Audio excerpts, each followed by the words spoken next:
En 30 minutos, MF Economía e Inversiones y Radio 1000 te traen los principales temas económicos del mundo y de Paraguay con Economía a 1000.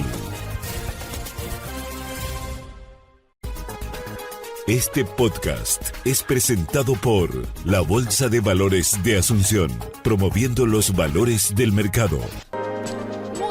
Buenas tardes, bienvenidos a una emisión más aquí de Economía 1000. Muchas gracias por acompañarnos. Hoy jueves 28 de noviembre del año 2024. Ya lista en compañía de Fabricio Filippi para empezar una nueva jornada de Economía 1000. ¿Cómo estamos, Fabricio? ¿Qué tal? Todo bien, Prince, ¿y vos? Muy bien también. Aquí ya ansiosa por la entrevista que me dice el compañero Josema, que ya está en línea nuestro invitado. ¿A quién tenemos? Perfecto. Hoy tenemos a Luis Tabela, presidente de la Federación Paraguaya de Micro, Pequeñas y Medianas Empresas, FEDEMIPYMES. Ahí me está diciendo Josema que vamos a tener un pequeño ajuste técnico, pero ya a modo de contextualizar el tema que vamos a abordar con él. Queremos hablar con el señor Luis Tabela, sobre el proyecto de reforma de la ley de MIPYMES. Recordemos que existe una normativa en Paraguay que de alguna manera enmarca el funcionamiento de este sector económico tan importante dentro del engranaje del país en materia de desarrollo y sobre todo de crecimiento económico, siendo una fuerza más que importante justamente en ese sentido.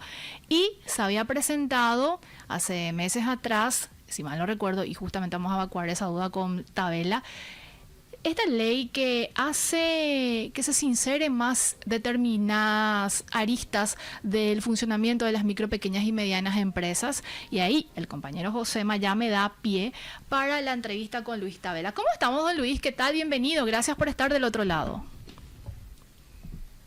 Al contrario, gracias a vos, Prince. Un saludo para vos, para Fabricio. Y si nos sale muy bien, disculpame, pero estamos sin energía en toda la zona, creo que no solamente en Lambaré, en el centro y en otros lugares. Entonces estoy con el internet del teléfono solamente. Sin problemas, don Luis, y cualquier cosa te llamamos por teléfono de forma directa, ¿te parece? Así ya acordamos previamente. Ok, sin problema. Don Luis, ahora que mencionaste esto de la energía eléctrica, de los cortes y demás, quiero hacer un paréntesis en nuestro tema central, pero también de alguna manera que está vinculado al sector. ¿Cómo le está afectando estos cortes de energía al sector en particular? Yo te digo, creo que a todas todas las empresas nos están liquidando este tema, porque estamos teniendo entre 1 y 2, hay veces que 3 cortes en la semana, ¿verdad? Y vos fíjate si sos del sector gastronómico, tenés una heladería o tenés una carnicería, o en el caso de nosotros que somos industria, tenés la fábrica parada, tenés las máquinas paradas, no sabés qué decirle a la gente, vamos a esperar, no vamos a esperar, esto va a ser corto, va a durar 1 hora, va a durar 3 horas. Hay también poca información, o hay veces que la información no es muy cierta, y nos perjudica enormemente. Nosotros realmente, particularmente, yo pensé que esta era una etapa ya acabada, considerando que en los últimos 8 o 9 años nos dicen que es una cuestión de inversión y todos los años se invierte entre 300, 400 millones de dólares, pero cada vez que hay cortes nos dicen exactamente lo mismo. O sea, como que estamos empantanados en los últimos 5 años, y no vemos viso de solución. Nos preocupa demasiado, porque es mucho dinero el que se pierde, dependiendo del sector que sea, pero es mucho el dinero y es un dinero que no se recupera, ¿verdad? Y sobre todo en esta época del año donde todo el mundo apunta a vender más de aquí a noviembre, diciembre, parte de enero, porque se tiene mucho más gasto también, ¿verdad? Salario, aguinaldo, etcétera, ¿verdad? Vacaciones que se van pagando, y es complicado, es muy, muy complicado, y estamos sumamente preocupados, ¿verdad? Porque ayer o antes de ayer tuvimos un corte, hoy tenemos otro corte, muy complicado. ¿Hay acciones que están tomando en ese sentido, don Luis? Imagino que como decías, cada caso es particular y especial, pero de forma general, al menos algún tipo de medida que analizan o están implementando tratando de mitigar un poco esta situación. Y es muy difícil, ¿verdad? Porque vos cuando te reuniste dicen siempre lo mismo. O sea, hace 5 o 6 años venimos escuchando exactamente la misma cosa, ¿verdad? Evidentemente, seguramente se está avanzando, pero el proceso de avance evidentemente es muy lento, ¿verdad? Ayer prácticamente todo el sistema y sobre todo el área metropolitana quedó sin servicio y hoy no sé cuántas áreas, ¿verdad? Entonces es muy difícil, siempre te dicen la misma cosa, falta de inversión, el problema de la distribución, no se gastó lo que se tendría que haber invertido en los últimos 10 años, pero realmente en el discurso funciona bien, pero en la realidad nos cuesta mucho dinero, ¿verdad? Don Luis, ahora nos adentramos al tema también, uno de los temas centrales justamente de esta entrevista. Me gustaría contextualizar primero y con datos que yo sé que manejas a la perfección del sector. Cuando estamos hablando de las MIPYMES, ¿de cuántas estamos hablando a nivel país y como principal empleadora también a nivel de Paraguay? Mira, según los últimos datos, que son datos de la DENIT que le pasó al viceministerio de MIPYMES, números redondos te doy para que sea mucho más sencillo, 376.000 empresas MIPYMES hay. Eso significa distribuido entre micro, pequeño y mediano. Y al dividir esto, el 88% son micro, el 10% son pequeñas, y un 2%, un poquito más, son medianas. Entonces estamos hablando de todo el escenario, digamos, de MIPYMES, el 88% son micros. Y vos sos micro cuando facturás hasta 650 millones año, lo que te da un promedio más o menos, en el mejor de los escenarios, 50 millones por mes. Así es. Señor... Cuando segmentamos de vuelta a la microempresa, que son 320.000, nos encontramos que hay poco más de 200.000 que facturan menos de 10 millones de guaraní. O sea, empresas muy, muy chiquitas. O sea, poco más del 50% son empresas muy, muy chiquitas. Pero aún dentro de esto ocupan el 65% del empleo. Y se calcula que hay cerca de 700.000 microempresarios informales, digamos que hoy trabajan, mañana no, qué sé yo, mañana están vendiendo alimentos, después están vendiendo de repente ropa, productos textiles, o sea que van saltando de un trabajo al otro en forma independiente. Se calcula que hay más o menos 700.000, pero con una facturación muy, muy pequeña. Fabricio. Señor Luis, le quería hacer una consulta. ¿Cómo se encuentra el proyecto de reforma de ley de MIPYMES en este momento? Mira, bastante avanzado. Fue un trabajo, como yo siempre digo, de poco más de 14 meses. Arrancamos con el gobierno anterior. Empezamos a acelerar con este gobierno porque tuvimos la suerte de tener todo el apoyo del Ministerio de Industria y Comercio, de su viceministro de MIPYME, que es Gustavo Jiménez. Él era miembro de la federación, entonces eso hizo que facilite muchísimo, y trabajamos básicamente unos 5 o 6 meses con el viceministerio de MIPYME hasta ordenar todo. Pedimos, digamos, su parecer a las diferentes instituciones, llámese Economía, Trabajo, DENIT, OPASI, MITIC, BCP, CEPRELAT, y se introdujo en el Congreso en el mes de julio, más o menos en esa fecha.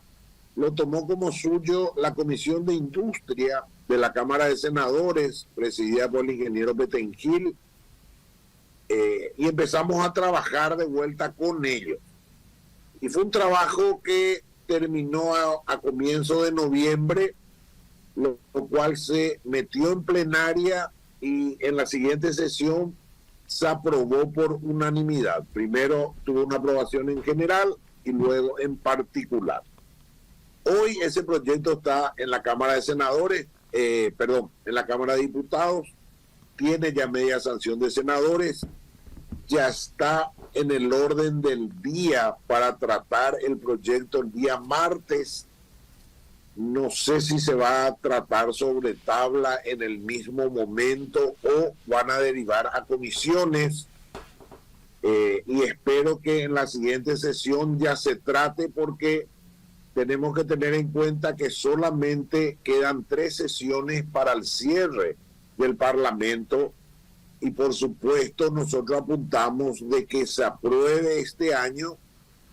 Y bueno, y si la suerte nos acompaña, el presidente de la República puede firmar el decreto de esta modificación, y como regalo, digamos, de Navidad, tenemos una nueva ley de MIPYME, lo cual es fundamental, sobre todo desde el punto de vista de apoyo a la micro y pequeña empresa, pero más a la micro, y apuntando a la formalización general de los micros.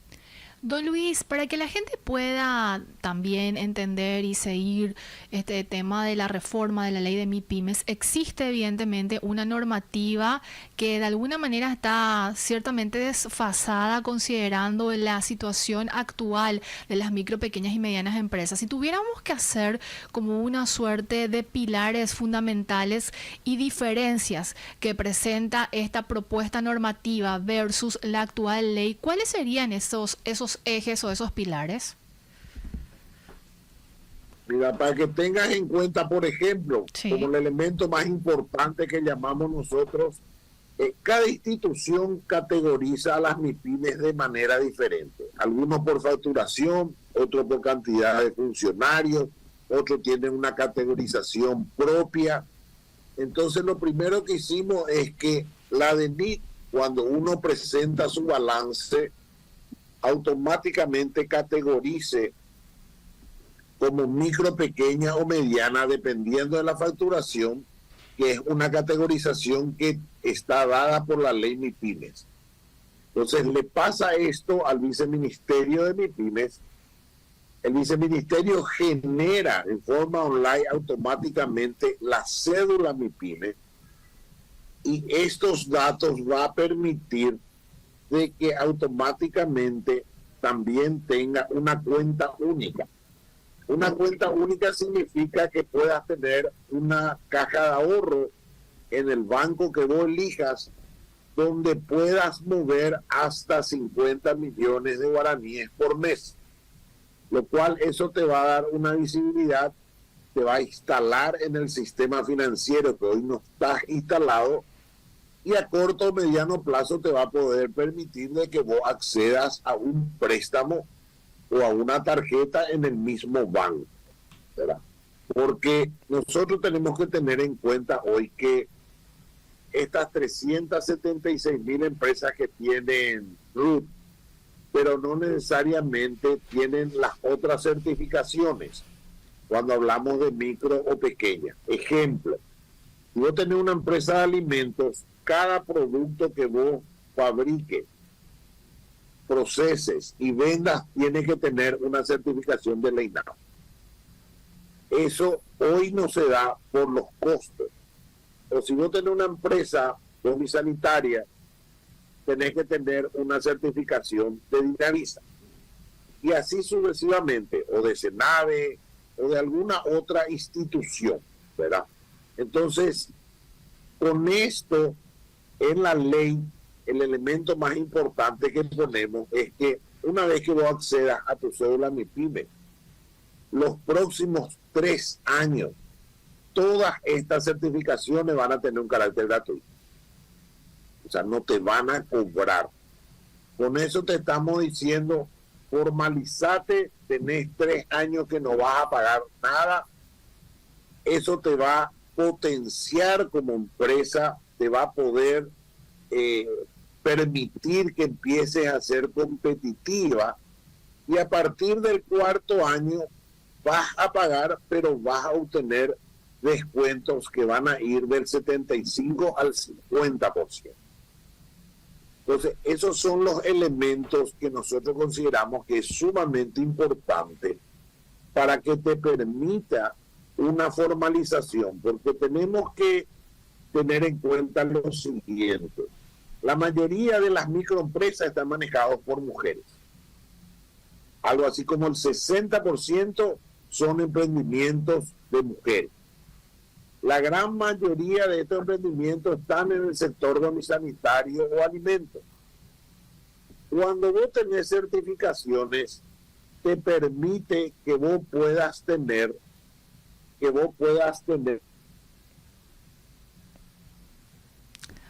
Creo que se está yendo la comunicación con don Luis. Si podemos hacer un contacto telefónico con don Luis Tabela, les agradecería, compañeros. Su micrófono es el que está desactivado, pero igualmente si podemos hacer una comunicación ya directa por teléfono normal, por denominarlo de esa manera. Don Luis, hola, ¿nos copias, don Luis, ahí bien? ¿Nos escuchas? Hola, don Luis.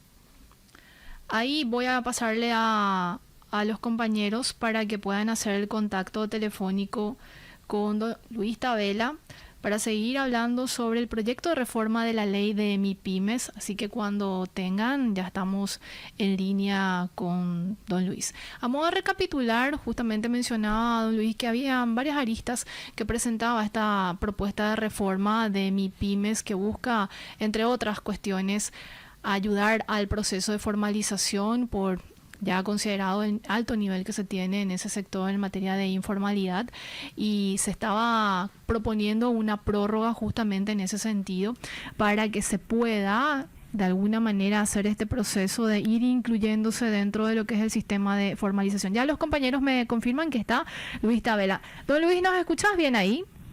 Ahora sí. Menos mal que adelantamos que probablemente ocurriría esto, don Luis, así que ya retomamos la comunicación. Te seguimos atentamente la explicación. Bueno, y ese creo que es el elemento más importante. El otro, en la ley del 2012, porque la ley del 2012 hay que tener en cuenta que pasaron, hoy estamos 14, pasaron más de 10 años, 12 para ser exacto, y necesitaba una modificación. También estamos viendo el tema de que el salario de la microempresa sea el 80% del salario mínimo. Perfecto. ¿Y eso por qué? Porque el Ministerio de Trabajo hizo un estudio de época de pandemia, donde salió de que el 75% del salario mínimo es lo que pagaba la microempresa. Porque si nosotros decimos de que hay 200.000 empresas que facturan menos de 10 millones, evidentemente no están en condiciones de pagar un salario mínimo. Así es.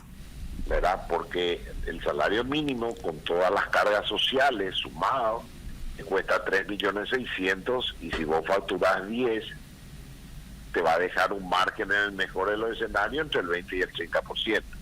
Entonces, es imposible. Entonces, tratamos de construir una ley a medida de la microempresa, porque normalmente todas las leyes, reglamentos, todo, se parte de la premisa de que todos somos empresas grandes, y la empresa grande en nuestro país es apenas el 2%, el 98% son MIPYMES, y del 98, el 88% son microempresas, que son empresas chiquititas, que no tienen la capacidad, no tienen acceso al sector financiero, no tienen competitividad,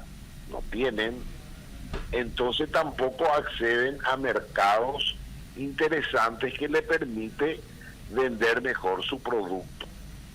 Entonces, esta ley o esta modificación de la ley, nosotros sabemos, así como lo dijo el ministro de Industria en el Congreso, en el Senado específicamente, no es la solución para el sector, pero es el comienzo para que se empiece a trabajar en la formalización, porque normalmente la formalización viene como una imposición. Y es muy difícil imponerle algo a una persona que no puede o que no tiene. Así es. Entonces, primero, dale ventajas para acceder a la célula MIPYME, dale ventaja para que se pueda formalizar en todos los aspectos. Hacerle competitivo, independientemente le vas a ayudar, le vas a capacitar, va a estar en el sector financiero, va a poder hacer un crédito a mediano plazo cuando se empieza a transparentar, digamos, su balance, y después empezás a cobrarle. Pero no pretendas cobrar a alguien que no tiene posibilidad de pagarte. Porque es como, hay veces que nosotros hacemos para meter un producto nuevo en el mercado. ¿Qué hacemos? Vendemos a un precio subsidiado de alguna manera para que se conozca en el mercado ese producto nuevo, y luego empezamos con el precio real después de X tiempo cuando se conoció el producto. Y esto es la misma cosa. Primero, formar la empresa, y cuando la empresa está formada, te va a pagar, porque evidentemente cuando vos querés vender a un retail, el retail te va a pedir boleta y te va a pedir certificación. Entonces, pero también te va a pagar mejor que vendiendo vos tu producto por la calle nomás.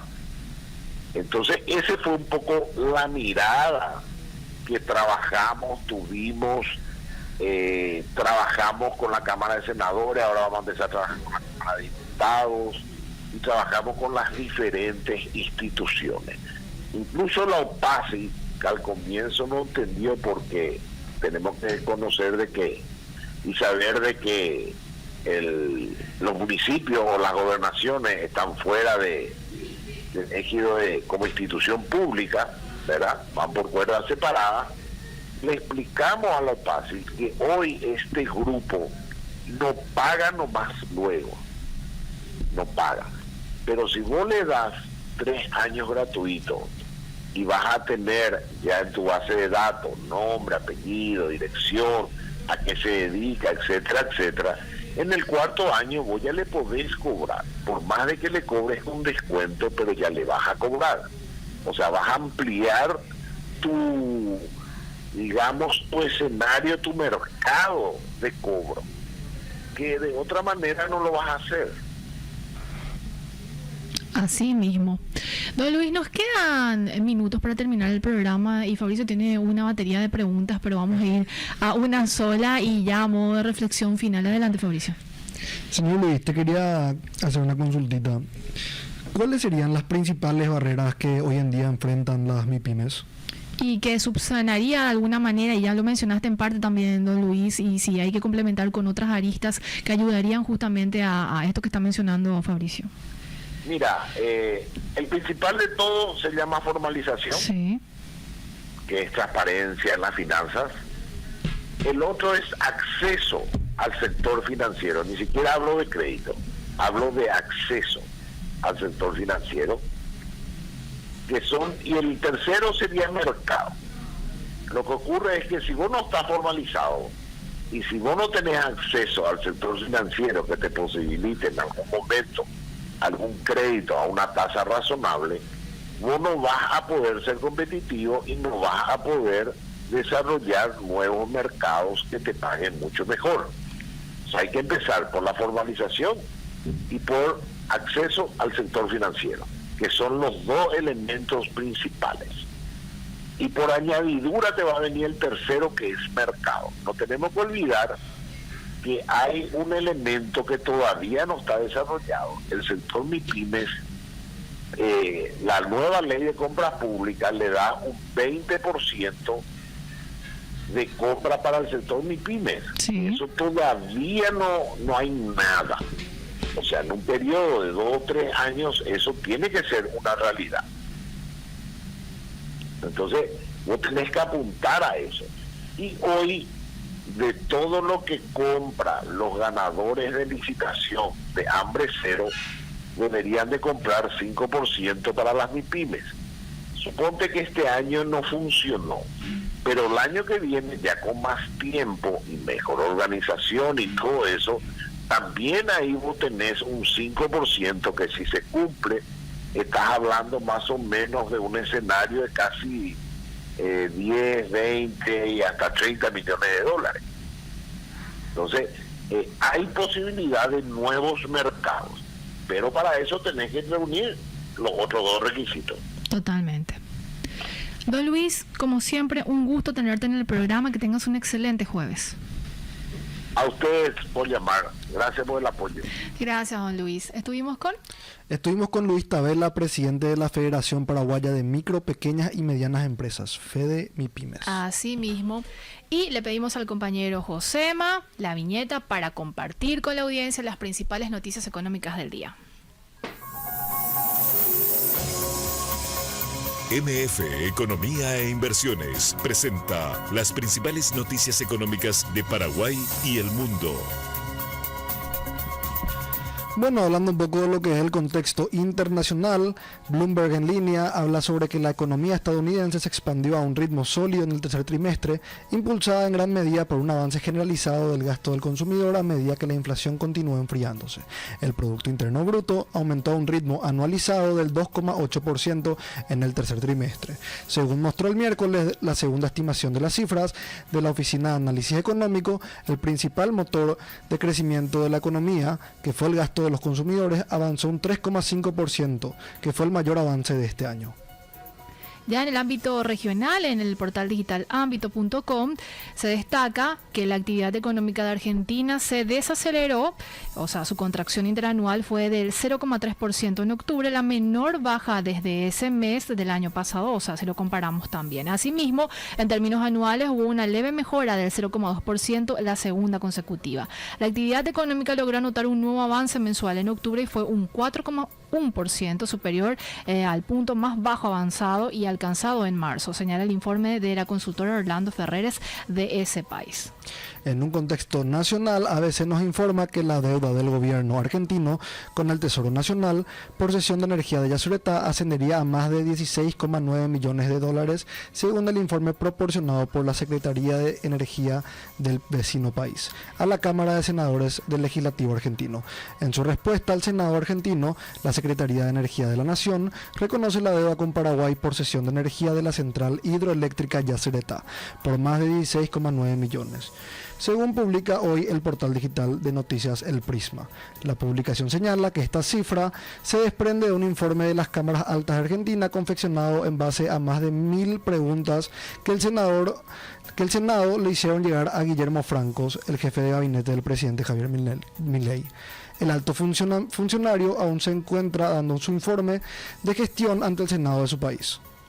Y ya cerrando este pimponeo de información, también como parte del aporte que hace la consultora MF Economía e Inversiones en la elaboración del artículo económico diario en ABC, en esta edición el capital humano es clave para el desarrollo y crecimiento económico. De acuerdo con la definición del Banco Mundial, el capital humano es el conjunto de conocimientos, capacidades y salud que las personas acumulan e invierten a lo largo de su vida, permitiéndoles desplegar su potencial como miembros productivos de la sociedad. Así, invertir en las personas a través de la nutrición, la atención médica, la educación de calidad, el empleo y las capacidades ayuda a desarrollar el capital humano, lo que resulta clave para poner fin a la pobreza extrema y crear sociedades más inclusivas. En la teoría de la producción, los principales factores son la tierra, el capital físico y el trabajo, que se articulan con la tecnología disponible para producir. En este marco, la inversión en capital humano fortalece la capacidad del trabajo y mejora el nivel de tecnología. Más detalles lo pueden encontrar también en el portal digital de ABC y también en las redes de la consultora MF Economía e Inversiones. Fabricio, ¿nos vamos despidiendo? Nos podemos ir despidiendo. Recordarles que este capítulo lo pueden volver a escuchar hoy a las 19:30 a través de Radio 1000 y en los siguientes días en las distintas plataformas de la consultora MF Economía, como ser Spotify y también el canal de YouTube. Nos vamos despidiendo, que tengan un excelente jueves. Este podcast es presentado por la Bolsa de Valores de Asunción, promoviendo los valores del mercado.